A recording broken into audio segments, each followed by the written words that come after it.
Are you ready? Yeah. All right. 3, 2. Hello, everyone. Good morning, good evening, good afternoon. Depends on what time you're watching us. Welcome to My Awesome Friend. And today I have the honor of having Matt, who is going to say his full name because I cannot pronounce your last name. Matthew Sengsourinh. We have Matthew with us in the space. Hi, Matthew. How are you? Not Matthew, Matt, right? Whatever you want. Or Maddie.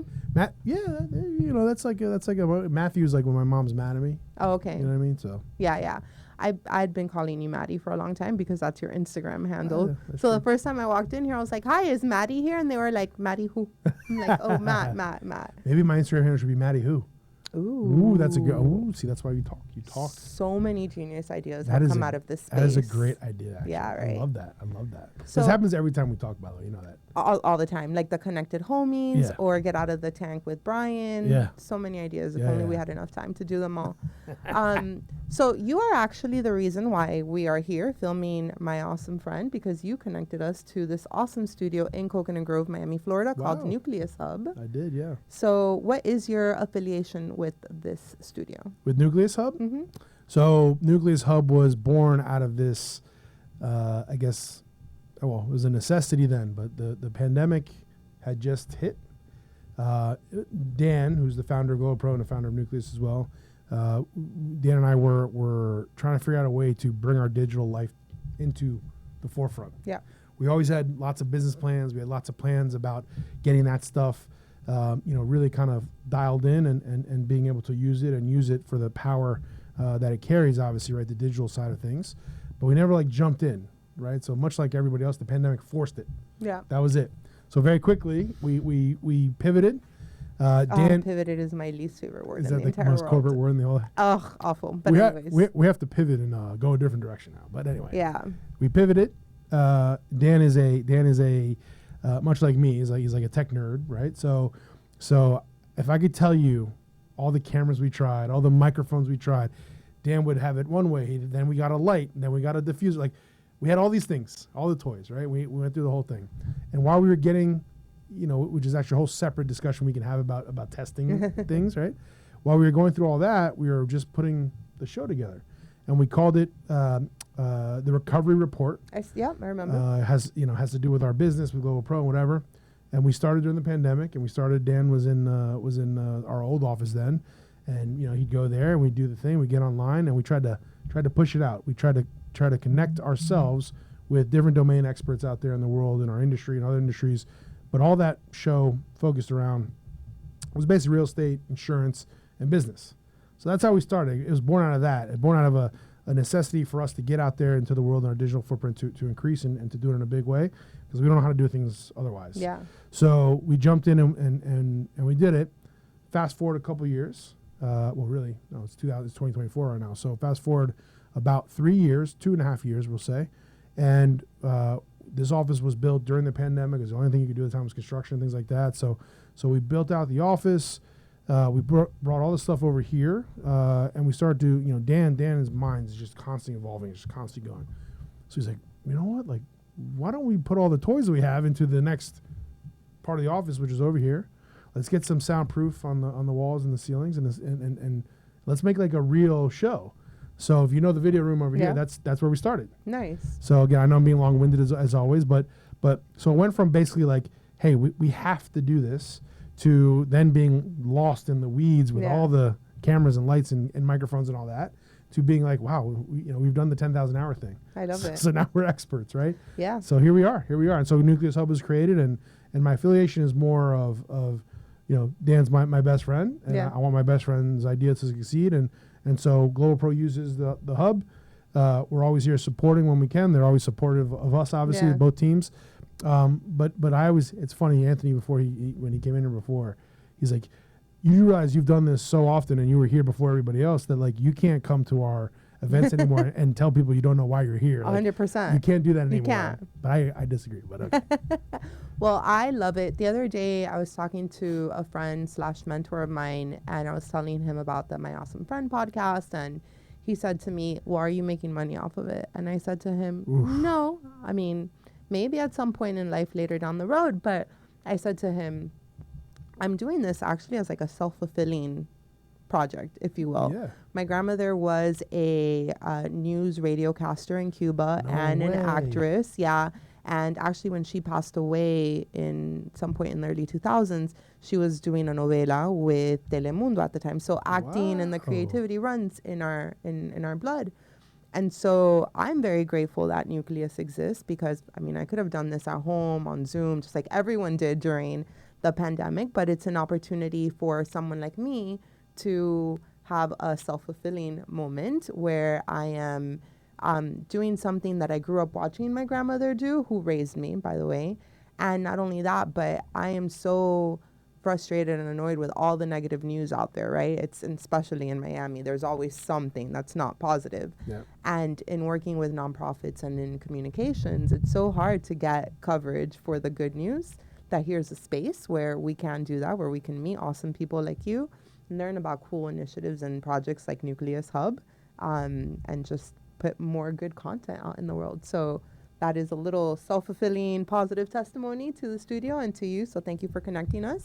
Are you ready for some quick fire questions? Let's do it. All right. Well, you mentioned GlobalPro. Wait, I have to answer quickly though, or can I do my thing? Half a half, a little bit in between. Fun fact: Matt loves talking. He's full of insight. But in the I feel bad. Everyone says Matt, you gotta go. well, I mean, we're on a time constraint. I don't think our viewers are going to watch more than 30 minutes. But you're here with me. We're not on a time constraint. Okay, so you mentioned GlobalPro, which is a insurance services firm. Yeah. Okay, perfect. And I know that you guys have a community initiative when there is a disaster that happens. And that also ties in with your love for sneakers, right? You mentioned you were a sneakerhead. So really quick, tell us about what you all do with sneakers and in time of disasters through GlobalPro. Yeah, so GlobalPro has a foundation, which you're intimately familiar with that world, obviously. And that was a way for us to have different initiatives, different things that we do, depending on the situation, right? We're always trying to give back. It's a cornerstone of our company, right? We feel that we need to protect the community always because we work here, we live here, and we want to build a business here. And to do that, we think we have to give back first. That's how we do everything. But again, long-winded answer to a very, very easy question here. In Hurricane Michael, we were going around and we went to a particular client's property. At the property was an older gentleman who could barely see. He was basically blind. He could barely see. Certainly couldn't tell. I mean, I'm sure he was aware of how bad the situation was, but he certainly couldn't see it. So, you can only understand so much without being able to see something, right? And so when I started to talk to him a little bit, I realized that he was a Marine veteran. He was walking around, no shirt on, no shoes on, walking around after a Category 5 storm just ran through his town. And he was making sure that his neighbors on the other side of his building, these two older women, were okay. And I remember distinctly, like, I watched him. It was like slow motion. We were able to, we gave him some drinks, some water, and some other thing, whatever. And we watched him, and he took all the stuff and he brought it to them and gave it to them. Wow. Right. And like that right there, if you know me at all, like that was it. Yeah. Right. So I'm like, oh man, like we have to do something here. So, for whatever reason, the Red Cross hadn't gotten over there at the time. So we were actually driving away, going to, I forget where else we had to go around that area, but we happened to stumble upon a Red Cross truck at the next light. And I jumped out of the car and I ran over and said, hey, there's some folks here that need your help. Please go over there. And we actually brought them over there and got them over there. So they had food and water and blankets and stuff, right? So that was great. The reason why I talk about that story is because that in my brain just clicked and my wheels started turning. And, one of the things that I always think about is I'm very grateful, very appreciative that in my life I've done, I've worked hard, I've done pretty well. And the one thing that I am hooked on and that I spend a lot of money, maybe too much money on, are sneakers. And so, I have sneakers that are in boxes in storage that I've never even looked at. Oh, wow. That quite literally, I bought them and they came and I just put them right in, Yeah. Never even opened the box, never Wow. touched them. So now, again, very grateful, very appreciative of that. And I don't have all the money in the world, but I have a lot of sneakers. So the one thing I can do is give away sneakers. Dan, who is a fellow sneakerhead as well, probably has as many sneakers as I do. Maybe not. I'm pretty sure I have more than him. But And they say girls in their heels. but one of the things that we thought about after Hurricane Michael was how to actually do that, and that's where Fresh Kicks and Cuts was born. So we were down there about 6 days after the storm hit for about a week and a half, and it was the most unbelievable experience I ever had in my life. And I went back home for a little while to regroup and recharge and whatever, because it was a Category 5 storm, terrible situation, obviously. And I went to get a haircut. You know, one of the things I like to get, it calms me down. It makes me feel nice, like everybody else, you know. Yeah. And I'm telling my barber what happened in this whole situation. We're gonna do a sneaker drive, and we want to raise 1 million sneakers, and we have, you know, we don't do things half-assed, right? So I'm telling him this whole thing. He's like, man, he's like, I'd love to help out. He's like, when are you going back? I said, I'm gonna go back in a week, and we're gonna be there for 2-3 weeks, and we have a place down there now, and we're gonna be helping out and whatever. And he's like, you know what? Let me figure out some dates. I'll fly down. He's like, you know, I don't have sneakers, but I'll give people haircuts for free. And I was like, really? You do that? And he's like, yeah, absolutely. I said, wow, this is amazing. So we had this whole idea, and Dan and I talked about it, and we're like, wow, like getting a new pair of sneakers and getting a fresh haircut are like two of the best things you can get, especially for kids. Yeah. I think about back to school and things like that. I mean, you know, this thing hit, and they were out of school for months. And one of the things I envisioned was being able to raise sneakers or collect sneakers, and giving them new sneakers. So when they get back to school, they had new shoes at least and whatever, and giving them haircuts and all that. And so that's how Fresh Kicks and Cuts was born. It's nice to see that there is still some good humanity out there. Not obviously you're a good person, but the barber, right, who flew down there and, did that actually out of his own will. So that turned into, I'm going to give them credit where credit's due. That turned into 3 and 4 other. When I told Dan told his barber down here, Ozzy jumped on it as well. All over it. And then they told a couple other people, and Farrah in the office told some people, and so we got like 3, 4, 5 folks that were, you know, we never ended up being able to put it together because of the storm situation and everything that was going on out there, but that's how it was born. And then we tried to put the entire foundation together with this initiative. So long story short, think about what I'm saying. These folks were going to give up. You know, they don't make money unless they're at their shop, of course, doing their craft, right? So they were going to give that up, which costs money. Yeah. You know, spend money to come with us. Yeah. And give away their craft for free. Like, to me, that's a big deal. Yeah. No matter, regardless of what they were giving away. It's very selfless. Regardless, I mean that's a big deal to me. Yeah. Right. Time for them is you know, like for everybody, but time for them is quite literally money.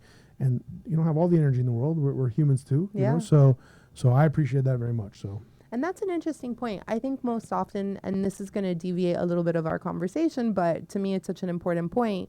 People often think that in order for you to do something good for your community or to support a nonprofit or initiative that you have to give dollars, but you don't. Yeah. You can actually give of your time, your skills, your resources, whether it's a contact. So if you're looking for a way to help an organization in your community, you don't have to give of your money. You can give of your time, your skills. If you're a graphic designer, maybe they need a flyer. If they're an accountant, maybe they need some, you know, auditing, filing support. So there's definitely 1,000 ways you can help. Yeah. So on that note, this one is a short question. Okay. There cannot be a long-winded answer to this. Are you ready? I'm ready.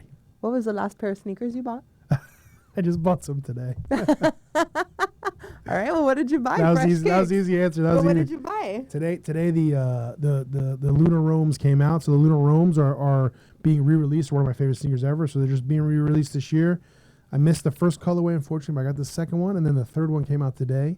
They're all pink. So I'll be sure to show you, and we can laugh about them. But they're gorgeous. I can't wait. They're gonna be unbelievable when they get here. I can't wait. So I hit on sneakers app. I don't know how I did it. I do every sneaker because I'm like I gotta get one. Yeah. And sometimes I get lucky, but. Like I said at the beginning, you know, we haven't really known each other that much, not that much time, maybe about a year and a half. Yeah. But we super hit it off. We connected immediately. And I think you're an awesome person because you are big on connecting. You are big on community giving. Oh, you are not from Miami. You are a transplant to our community, which is okay. We embrace our transplants. You know, you immediately shared with me like your want to belong to the community, to learn more and to, you know, dive in and be that connector and be involved. So I think that's really awesome of you. The other awesome part is that it sounds like you do this in all the different communities that you've lived in, which is a couple, right? Around the world, if I'm not mistaken. Yeah, I grew up all over, Yeah, so why don't you tell us a little bit about some of your maybe community experiences in some of the countries or areas that you've lived in? And before that, what is your favorite place to either live or travel to? Oof, okay. How much time we have? Right now? Man, here we go. All right, I'm going to sit back. I'm going to get comfortable. So, okay. So I grew up, I was born in here in Virginia. I was born in Virginia. My dad is an immigrant. He's a refugee from Laos. So my mother's Italian, a little Irish, but she's from New Jersey. So I don't know if that's that far away, but it's not. And so when I was born, my dad at the time was in the U.S. military. He became a citizen and wanted to give back to the country, so he went in the Army. And then he finished his first tour and was working for, at that point, he took a job with DOD. And I think it was Army Reserves at that time too. But DOD is Department of Defense. Okay. So he had this opportunity to take a position in Italy. There's an army base in Vicenza, Italy. Okay. And he decided to do that. And Nice. so my dad, who came from nothing, who had to flee his country and do all this, and had been to 3 or 4 countries after leaving Laos, just in general, to wind up in the DC area, to meet my mom, to then get married and have kids. You know, there's a long journey there, which a lot of us are familiar with, obviously. Decided to leave his family that he got out of Laos and go to Italy. Wow. You know, so another big decision, big move for him. It was a big opportunity. So we went to Italy, and my parents always wanted us to kind of grow up in Italy, the way I describe it, meaning we lived off base. We never lived on base or in the housing that was for Okay. folks that were on base. So I grew up in Italy, right? I went to Asilo, it's like preschool basically. I grew up in outside of the base in a little town called Mestrino, and then closer to Vicenza. So that was like my whole life because I was a kid, and we lived there. We moved there. I was just turning 2, so I was still young. My sister was 1, and we moved back. It was just before my 12th birthday, so '92 Dream Team. I remember like the sports that were going on around then. And so, long story short, that's where I grew up. When we moved back here, I lived in Gaithersburg, or Potomac, Maryland, if you know Maryland at all. And I went to school in Potomac. In high school, you have community service hours, and I want to do something really important. So my best friend growing up, John Bresserman, his dad, Dr. Bresserman, who I love very much, who was like my second dad, his dad had this thing where on Sundays we would go to teach. What's the best way to say this? So some had Down syndrome, some had other issues and things like that. So it wasn't all one thing, but it was kids that were certainly different from us, obviously, right? And what we did was for 2-3 hours every Sunday, no matter what we did on Saturday night, we had to get up, and we did this voluntarily. We didn't have to do this, right? Yeah. We'd get up and we'd go teach them sports. So we'd play basketball. We'd play gym hockey. We'd play hockey even with balls and like brooms, like whatever we could do. And so for the first time in my life, at 14, 15, 16, 17 years old, for the first time in my life, I guess I got that feeling of what it's like to two things, to do that, to give to somebody else, to feel how good it feels to do that. But then 2, which is the reciprocation of it, right? Which is everything that those kids did, and I didn't realize it until I actually had understood it. You're never going to understand unless it happens. Everything they did was emotional, right? They couldn't control it. And so what you found, like, between John and I and some of the other, we called ourselves counselors, that's what they called us, right? Was that these kids, like, even though it was one day a week, they knew who we were. They knew exactly who we were. They remembered us. Yeah. They were attached to us. And like the amount of joy that they got and the amount of happiness and their faces and like the way they would, I guess it's called like emote, right? The way they would emote, like someone would jump up and down and they would give us big hugs and they wouldn't let us go and whatever. Like I'd never felt anything like that in my whole life. You know, there's one thing that your family loves you and maybe you have a girlfriend or boyfriend or whatever. And like, yeah, but like, it's more like the only other time I felt that was when my sister had my niece. I grew up my younger sister, and we're like basically Irish twins, always together. So when my niece was born, like I never felt anything like that, right? I'm sure I'll feel the same when my kids, when we have kids, a whole different type of love. So, but that's what it felt like. It's the closest thing in my opinion. So I look forward to going every Sunday because you can't get love like that from anybody else at the time. And you're in high school and you feel weird and you feel awkward and you don't think you're cool enough and you like you're worried about stupid little things that every high schooler worries about and like for the those brand of your sneakers. or like do I smell today? Do I have underarm sweat? Like all the stuff. Yeah, you said it. You're like And then you go for those 2-3 hours, and like it's unconditional, Yeah. and it's pure because it's pure emotion, Yeah. right? And so, that's what the first time I got it. And so, you go a couple times, you go, oh man, I want this, and then after the first couple times, you're like they expect us there, Yeah. right? You feel a responsibility, and again, I think for me, now that I'm talking through it, like I grew up a lot just from that experience, and then also like you mature. Growing up and maturing, sometimes two different things, obviously. 100%. Yeah. And so I grew a lot, I matured a lot, and then I also I think that then I remember like it's like a weird thing how domino effects happen, right? I got a job at a pizza place. I was delivering pizzas. Then I was the manager after like 8 months, 9 months. And I was telling guys that were my age today like what to do, and Yeah. like, but without those experiences, that stuff doesn't add up to culminating to things like that, right? And so Yeah. I remember that being like, okay, these people at the pizza place, they rely on me. I gotta go. I gotta open. I gotta make sure the place is clean. I gotta make sure all the food gets delivered properly. I gotta make sure that the waiters and the Yeah. servers have the chance to bring the food and the patrons enjoy it, and they come back, and and maybe that's me, and maybe it's a gift and a curse because like I always feel responsible. I always feel Yeah. bad. But if I didn't feel like that, I wouldn't have the successes that I'm having. I also wouldn't have the anxiety that I have all the time. That's a different discussion.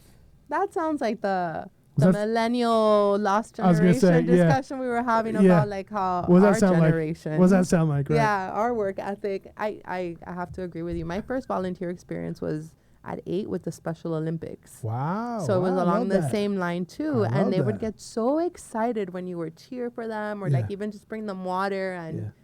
that probably made a bigger impact on them too Yeah. than it did for us. But it is such a beautiful experience when you can give back selflessly. Yeah.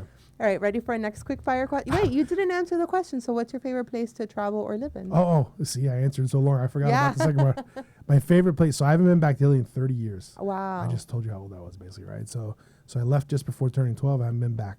I haven't been back since 92. Any plans? So we got to go back. I want to go back. I want to take my wife. I want to take Kristen and show her where I grew up, our house, Yeah. like the whole thing, and do that whole thing. So, that's part of me being a perfectionist too, is then having the anxiety, like, oh, I can't do that in a week. I need 2.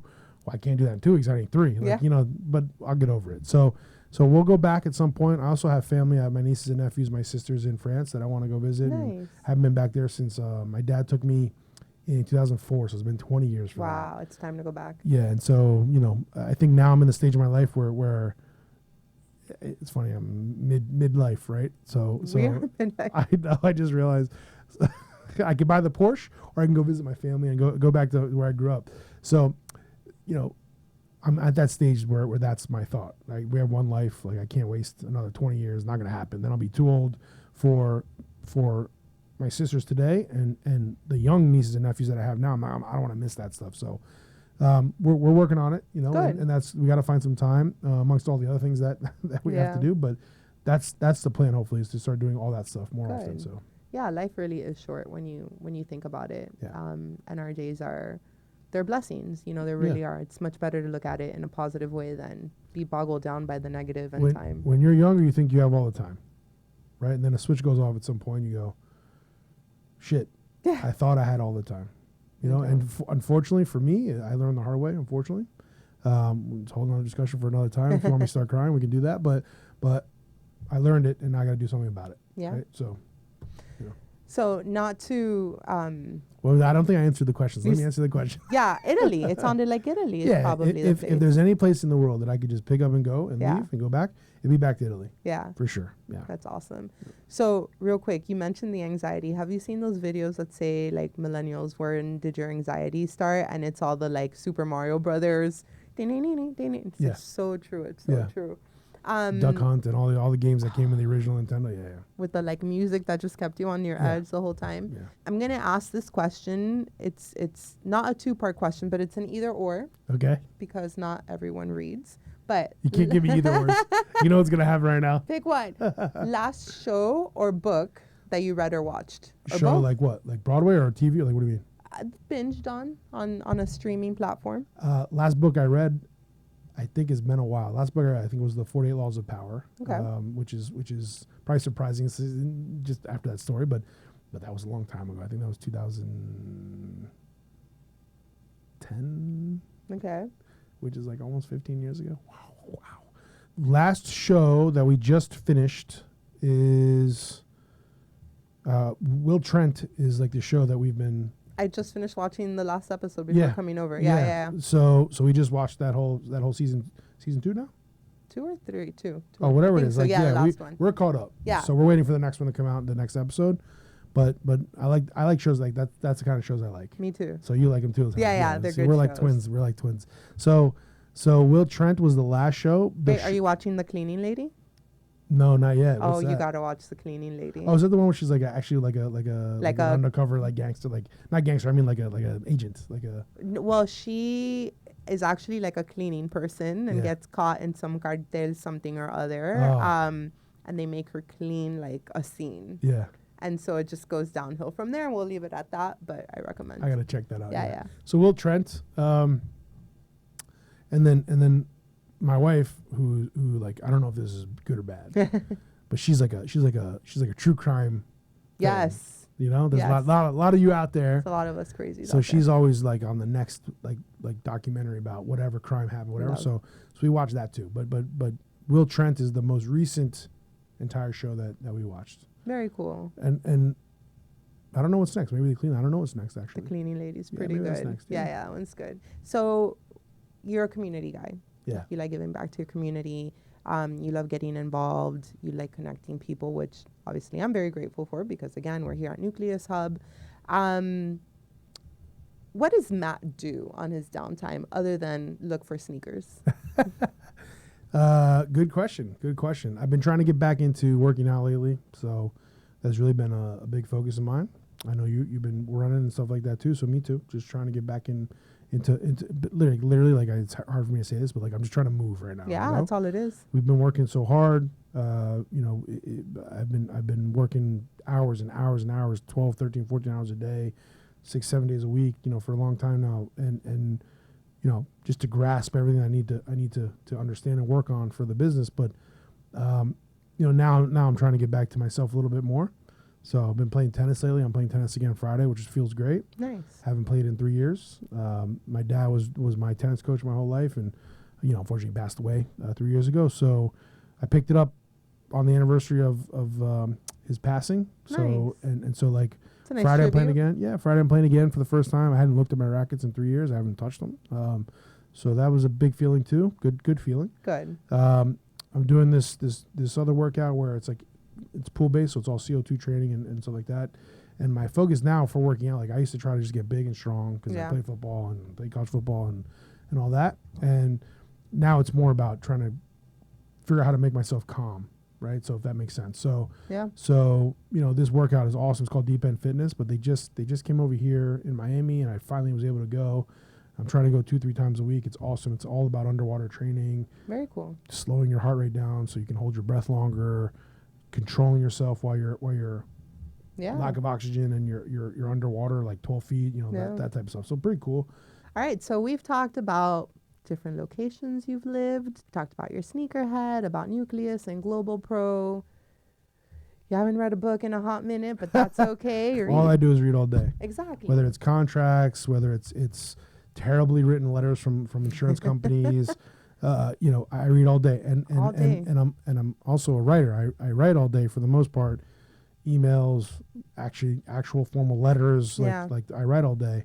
I always joke I'm not an attorney, but I play one on TV, right? So I think that's part of it too. Like I do that all day, and I'm so used to reading so fast and trying to get through things and then rebutting things or responding right away. Yeah. And after a while, it gets hard. Now, with that being said, I also think I need to. I need to slow down in life in general, like my brain, Yeah. right? So the pendulum swung. I should say, swung very far one way. Now I got to reel it in and have a little balance here Yeah. and read for enjoyment too, because I can't just be all about just work stuff, Yeah.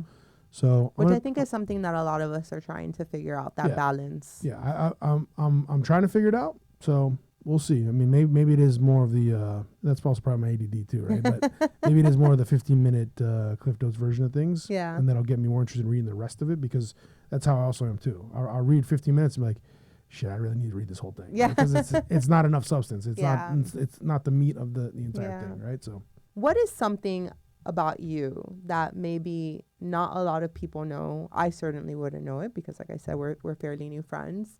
But what is something interesting that you would want to share that could maybe inspire someone or offer hope or motivation, or even if it's just a funny story of you falling and getting back up, and that is, you know, the whole story behind it. You just got back up. What are some last parting thoughts? good question. So I think there's two times in my life that I think I can point to situations where you know, to answer your question, where you know, it's you know, you said get back up, like that's a big thing for me. So you didn't know that, but so when I was younger, I was very sick as a kid, and I used to get scarlet fevers and things like that, and they would take me to the hospital or put me in an ice bath, and I would melt the ice, like I would be just hot. I had the scarlet fevers all the time. So eventually, I as I grew older, I got into a situation where I had really bad asthma, and I had to be on a like a defibrillator, whatever it's called. The aerosol mask? Yeah, The yeah. Like breathing I had to thing? take every night I had to do a mask for like 10, 15 minutes Okay. to breathe the stuff in, and then I could go to sleep. If I didn't do that, I would wake up with an asthma attack in the middle of the night. Wow. So I went through all that to you know, basically by the time I was in middle school, I was on 2 different traveling soccer teams. I played basketball, I played baseball, I played tennis. You know, I was an athlete. I was all over the place, you know. Got to high school, and you know, then I started football for the first time in 9th grade. But I still played soccer on the side. I always played tennis because of my dad. I was on a basketball team. I was on a baseball team outside of school. Like I was on football. Then I went into wrestling. Then I went to lacrosse. Like I was always on the field running. So I went from barely not being able to make it through the night to being, you know, and I'm not saying this because I'm boasting, like being big man on campus. I mean, our sports teams were terrible when I was in high school, so that's like the tallest midget, you know, like basically is what I'm saying. So total change in general, but you don't realize those things when you're going through it, right? You don't see it, those gradual changes, that growth. You don't see it. But where I saw it was, so this is the first one where I saw it was later when I got to college. My first year, I went to this school that I hated. It was in Middle West Virginia. I'm not gonna name the name of the school, but I hated it. I didn't get along with the people there. I didn't fit in. Like it was the first time in my life where I was like looking around, like, oh shit, like what am I doing? You know, like this is not good. I didn't know any better. I went there. They gave me a bunch of money to go there. I didn't pay very much to go to school, so and I got to play football. They're one of the best teams in their conference. I'm like, wow, this is gonna be great. It wasn't, which is what it is, you know. But when you're going through that, it's funny, like the good stuff you don't really realize. The bad stuff, you're very acutely aware of what's going on. And I remember when we getting to camp, I had worked my ass off, and I was at my school. I went both ways. I never came off the field, like, you know. And so I came from this time period where I couldn't sleep to, you know, going to college and playing football and getting a scholarship to do that. And I just remember being there and being like, man, one day we were running sprints so hard, it was so hot, we were in full pads. We're in college now, like everyone's as good as me. It's different, right? Yeah. You know, I'm not, you know. And I just remember being like, oh man, my asthma. And it was the first time in a long time I had brought that up. And I remember the coach being like, what are you talking about? You don't have asthma. What are you talking about? I'm like, I can't breathe, coach. I can't breathe. I think most of it was actually anxiety at the time because I was in a new place and I didn't like it and whatever, and it was hard and whatever. And, you know, I was being a little bit of a baby, you know. But, you know, that was my experience there, and I hated it. I ended up leaving. I transferred. I went to the school where I finished my my college career at, and then also graduated from Catholic University, little D3 school. I went there, and I remember that we got to camp, and it was like the second day of camp, and the first 2 days were basically like just run around, get in shape, try to get into the fact that we're going to camp and whatever, it's hot, right? And I'll be succinct, don't worry. You're good. So I remember like this was the first day we were going to do the running test. And I had trained, I'd run, I'd worked my tail off all summer. I did everything I needed to do. I was ready to go. And the coach who I adored there, he said, look, guys, you guys are men, you're adults. You know, today we're going to have this test, and you either worked out or you didn't. You either prepared or you didn't. And this is going to carry with you for the rest of your life. After this test, we're going to know who's prepared and who's not. He's like, I'm not going to say anything. The coaches aren't going to say anything to you. You're either prepared or you're not. Yeah. He's like, so I'm going to treat you like men, just so you understand, right? So, you know, it gives you a little bit of like, oh shit, you know, and everyone's looking around the room like, oh, okay, whatever. So I remember doing the test, and I passed the test. Passed it, but didn't excel. I passed the test. Yeah. I was fine. I did what I needed to do, but I didn't do more, right? So I remember feeling that day, and then every day from then on, I went 110% as hard as I could. It got to the point where I was running sprints with the linebackers instead of my offensive and defensive linemen, right? Like that's just how hard in my head I decided to work, as I never wanted to go back to that place where I was a kid who had to get on a machine just to go to sleep, right? That's what I kept remembering. And then the second time in my life where I was like, this is not how it's going to be, was my first year in college, when I remember saying, I can't do this. And I never want to feel like I can't do something, right? That's a chip on my shoulder. I don't want to, don't tell me I can't do it. And I never want to feel like I can't do it. So that's one thing. So that redefined a lot. The second thing is in high school one time, I remember my dad was going for a run, and I put on my my rollerblades, and I was a good rollerblader. I played roller hockey, did the whole thing. I was an athlete. I was very active, obviously. And I remember we were going far. And I just remember thinking in my head, man, we're so far from home. I hope I can make it back, you know? But I was like, I think I was 12 or 13, 14 years old. I was young. And then all of a sudden my dad starts to pick up pace, and he goes down this long, big hill in our neighborhood back then. And in my head, I'm like, oh my God, I'm going to go too fast. I'm not going to be able to stop, no, whatever. So he picks up pace, and I try to keep up. So I just said, oh, fuck it, I go for it. And I'm speeding down the sidewalk on this long hill, which is not that big. Now it's not that big. And I remember just being like, man, I got to slow down. I got to stop somehow. And I couldn't, I was too scared to try to slow myself down and stop. So I just launched myself into the bushes next to the end of the street, because there was a stop sign coming up, and there was a light there and everything, four-way cross there and everything. And my dad kept running. So I launched myself into the thing, and I'm like, Dad, wait. And I just remember rolling over and looking up, and he was gone. Just right? left you. Just gone. Yeah. Right? And so that stuck with me a long time. And then one day, like I forget when I was in my 30s. So it was a long time. It was double my life at that point, right? I remember my dad starts telling the story, and he starts talking about how I was running, and Matt was behind me, and we were running. And it had nothing to do with me. It was more about he was telling someone that he used to run all the time, this and that, and whatever. He used to run far, whatever. And so I start listening. I'm just listening. I'm not really paying attention. I'm listening. He's like, yeah. And then Matt ran into the bushes. And he's like, and I looked back, and I saw him in the bushes, and I kept running. And I crossed the street. I ran across the street, and I stopped, and I stood behind a tree. And he's like, and I watched him, and I wanted to see what he was going to do. And he's like, and my son got up. And I could see him. He was mad. He was screaming for me. And my son got up, and he rollerbladed home. He went back up the hill and went home. And he's like, I knew he'd be okay for the rest of his life after that. Oh. So he tells this story. Yeah, like, years later. Years later, when you're like, wow, that trauma fucked me up for however long. You know, my dad left me. I didn't, of course, you don't think about the good thing, which is I got up and I went home, and like everything was fine. I forgot about it, an hour later. But right, like you don't think about those things. But then I realized, like, my dad, that's my dad. Yeah. He came from nothing. He can't, the stuff he had to go through. I fell off my rollerblades, like, and he's like, yeah, it's my son. He got up and went home, not, concentration camp, losing his father, losing his family, being taken away from his mother, having to flee his country, going from country to country, trying to figure out where he's going to live for the rest of his life, trying to find his family, like serving in the military. I fell off my rollerblades. Yeah. Right. All perspective. And my dad's sitting there saying, I knew he'd be okay for life. No one was watching my dad go through that, saying he's going to be okay for life. Right. I fell off my rollerblades. Yeah. Like, I mean, and so like, but you don't realize that stuff until later. Now today, like I'm getting children, I'm thinking about it, like, I remember, he said, he said, I knew my son would be okay for the rest of his life. I'm happy you got to hear that. Yeah. I mean, I was like 12, 13. You know? And so, but I'm sure you think like, what the heck? My parents just left me here. I had to throw myself into a bush, not realizing. I was not mature enough to understand what was going on at the time. I was awesome. and it was like a traumatic thing for me, because it did hurt, right?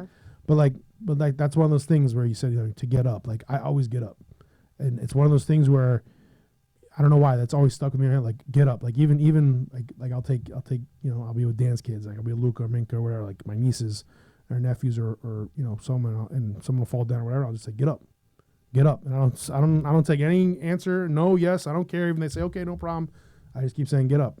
you know, because that to me is what I hear. Like Yeah. at my worst times, at my worst moments, at the worst situations I'm in, you know, I was in the back of my head. I go, just get up, like Yeah. just get up. And so, you know, again, traumatic, but that's sometimes that's what life is built on, you know. Yeah. So And working through it and coming out yeah. on the better side.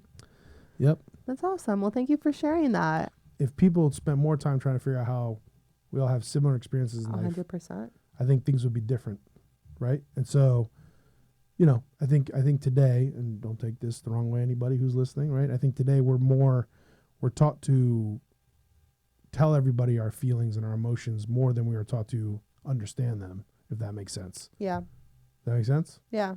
Whereas if someone taught me how to understand my emotions and my feelings back then when I was younger, maybe they wouldn't have been as traumatic, or I could have digested them a little bit better and understood them a little better. Like one of the things I think about myself is the one thing I'm not good at is explaining my emotions. I'm very emotional, Yeah. right? People say I wear my emotions on my sleeve, but I can't explain I can't articulate my emotions in the best manner, in my opinion. I always look at people that can do that and I say, wow, that's awesome, because they can remove themselves from the situation and say things like, I feel like this right now, which I can't do that. Because I'm just, of this. Yeah, I'm just, Yeah. it's on. That's Yeah. it. Triggered, gone. You know, like, I mean, I can control the monster, we'll call it, right? Yeah. But meaning, like, I don't process it that way. Yeah. And that's okay. I look for a solution. Does that make sense? Like I'm trying to Yeah. fix the problem, fix the issue, fix the feeling, where sometimes you just need to understand it. Yeah. And I feel like, as a son of a refugee, who's hard on me, Yeah. he taught me the opposite, and that's how I react. Whereas, you know, I see some people that can like sit down and say, this is how I feel right now because of this. And I can't do that. I can't do that. I'm more like, wow, I'm really mad right now. I'm going to go fix it. You know, Yeah. like it's totally different, if that makes sense. Yeah. As opposed to if I can remove myself, maybe I'd be calmer. Maybe I could read a book. I It's don't all know. perspective. It's a rough one. Does that make sense? I don't want to offend anybody. It does. I don't think that's No. offensive, but I think you're right. I mean, I didn't grow up necessarily with an opportunity to say like, well, I'm reacting this way because you're doing this to me, and this is why I feel like that too, because that's Exactly. also an emotion. And you know, we were talking about the millennials and the Gen Zers and whatnot, and I will say that the younger millennials and the Gers and Gen Zers, to an extent, you got to give them credit for wanting to set those boundaries and wanting to be able to I communicate agree. all those feelings. That's the one thing that I think we could agree on that. Where, Yeah. but despite all the other stuff we talked about, like I told you, I wish I could. I don't do that. Like I don't say no to people. Yeah. Whereas like I feel folks that are like, hey, I can't do that because of this, and they just say it. I wish I could do that, but I can't. I go, okay, no problem. Like okay, all right, and then I'll go figure it out. But so you understand what I'm saying, right? Yeah. Like and I'm trying to articulate that, and I'm still maybe having a tough time trying to explain that to. Yeah. Well, and coupled with the fact that it sounds like you're an overachiever too in your life. So now you've got anxiety, overachiever, But you've got these am feelings, I? and you just want to solve it. Yeah, But- you but are. am I? A little bit. But are you? I'm 100% an overachiever. Right, but like I never feel that way. Oh, I do 100%. Well, great. See, if I could just harness that a little bit, right? Yeah. Maybe I'd be more calm. But then again, maybe that's bad for me. Yeah. Maybe if being complacent or calmer in my life leads to not overachieving or getting there. But you can be a calm overachiever. 100%. 100%. I just don't know how to do that. I'm going to introduce you to some people. Right? That's what I'm saying. But I think if people thought in these terms, Yeah. what can I learn from how someone does it this way? What can I learn from how they look at it? Absolutely. Like I've done these courses, corporate courses they send you and you do all this stuff. And I've been in those discussions where they say, Yeah. look, do the terrace approach, whatever. Was it terrace or like they're like, all right, think about it, you're at an opera and you're sitting there and you're in the middle of the entire room. And then think about just being in the terrace and looking down at you watching the opera and noticing your emotions or how you move your face or your mannerisms and how you take in the opera and or the show, whatever's in front of you. Think about that. And when you're in a moment of like stress, remove yourself from the situation and look at it from the terrace and this and that. I can't do that. It's hard. It's so hard for me to do like it. So look, I've tried to figure out the solution as fast, as quickly, as easy, as efficient as possible. Maybe that's the wrong thing, but that's what I I'd did. have to agree with you though. Yeah. I'd have to agree. So with I you. want the. Let's solve it and move I don't on. want to be combative. I don't want to be in that moment Yeah. where I have to argue or have to react or have to fight. I'm very good at it. Yeah. I don't want to do it though. You know what I mean? And so like, yeah, I try to figure out the solution. So the emotion side, all the emotions get pushed out of the way and I go, what's the answer?